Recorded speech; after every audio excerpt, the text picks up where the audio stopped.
Buat pecinta seafood sih, ini surganya. Di Malang, Jawa Timur, banyak banget tempat jualan seafood. Tapi yang punya menu kepiting asap pertama, ya Cak Der ini. Gara-gara menu ini, restonya jadi viral dan ramai. Tapi bos, kalau hanya ngandelin viral doang sih, biasanya suka nggak bertahan lama. Dengar-dengar nih, Cak Der punya rahasia sukses yang bisa bikin doi terangkat dari jurang keterpurukan. Halo bos, dulu saya pernah bangkrut dengan usaha saya yang sebelumnya. Tapi dalam jangka waktu 3 tahun, saya bisa bangkit lagi. Ingin tahu kisahnya dan perjalanannya seperti apa? Tetap di Cuan Bos.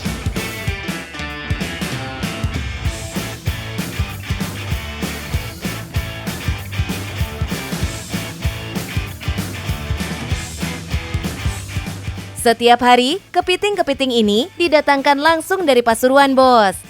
Dalam sehari, Cak Der harus siapkan stok antara 30 hingga 40 kg kepiting untuk weekdays-nya. Dan 50 hingga 60 kg atau lebih untuk akhir pekannya. Sudah 3,5 tahun, Cak Der miliki bisnis kuliner berupa lalapan dan seafood. Dan menu kepiting asap ini yang paling dicari oleh para pelanggannya. Untuk bahan bakunya pun, Cak Der sangat selektif loh. Doi hanya memilih kepiting dengan kualitas terbaik. Kalau untuk kepiting di sini, ini kepiting bakau, jadi kepiting lokal. Dari segi harga juga lebih murah, rasa itu juga akan berbeda juga dengan kepiting seperti Tarakan atau Papua. Kalau untuk kepiting lokal, dia lebih manis dan gurih. Harga masing-masingnya tergantung dari ukuran dan bobot si kepiting. Kepiting kecil harganya Rp100.000. Sementara yang besar mulai dari Rp150 sampai Rp400.000. Kepitingnya bisa diolah dengan saus asam manis, saus telur asin, hingga saus lada hitam.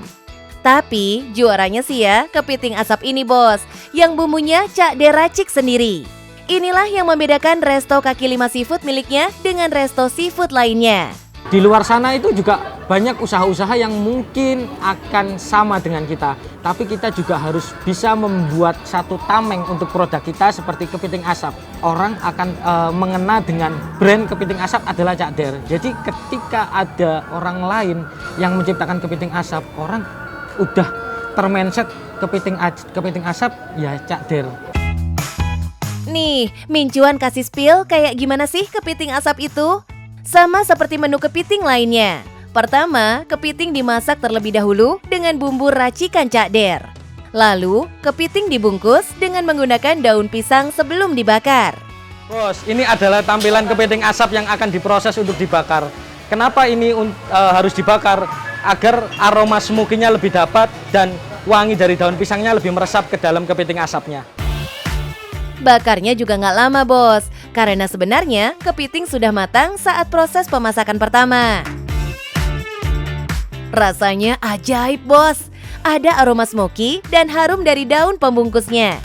Bumbunya pun juga punya cita rasa yang unik, manis dan gurih, pas banget di lidah.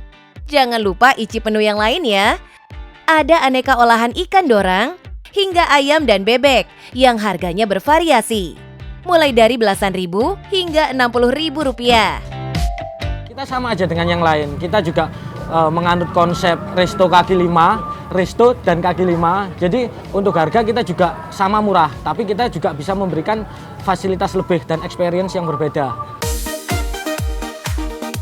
Nah, penting nih bos, memberikan fasilitas lebih bagi pelanggan yang sudah membeli. Cak Der menyediakan membership bagi tiap pelanggannya yang membeli. Dengan cara ini, baik penjual maupun pembeli sama-sama mendapatkan benefit atau manfaatnya. Pelanggan yang sudah terdaftar dalam membership akan mendapat voucher belanja setelah berhasil mengumpulkan sejumlah poin yang didapat dari transaksinya. Sementara untuk manajemen restonya, mereka memiliki database pelanggan yang sewaktu-waktu dapat digunakan untuk menawarkan promosi. Hasilnya, Resto Cak Der sekarang sudah memiliki sekitar 3.300 member. Dengan cara ini pula, penjualan pasti meningkat ya bos. Kalau untuk pengunjung di sini rata-rata di weekend itu untuk orang luar kota Malang, rata-rata mereka bisa sampai 40-30%. Sisanya adalah orang kota Malang sendiri sama warga sekitar sini. 4 tahun lalu, Cak Der dan keluarga pernah dalam situasi yang kurang mengenakan bos. Usaha travel miliknya bangkrut sampai tak menyisakan harta sepeser pun. Tapi ada value dalam berbisnis yang Doi pegang sampai sekarang, Bos. Ketika saya membuka resto ini baru masih di satu ruko kecil itu, saya punya konsep. Ketika saya hanya jualan sama dengan pedagang yang lainnya, orang pasti akan milih pedagang yang sudah lama. Berarti saya harus menjual sesuatu yang mungkin itu berbeda dengan pedagang yang lainnya. Disitulah awalnya resto ini menjadi besar. Dan alhamdulillah pencapaian itu udah saya lewati. Dan semua itu kuncinya hanya satu.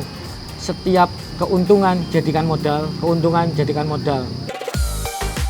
Gimana, Bos? Nggak ada hal yang mustahil kan? Selagi kita meluruskan niat dan terus berusaha.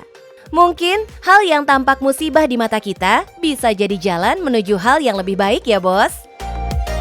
Karena ujian yang diberikan oleh Tuhan bisa jadi awal dari keberhasilan kita. Kuncinya tetap semangat, konsisten, yang penting cuan, Bos.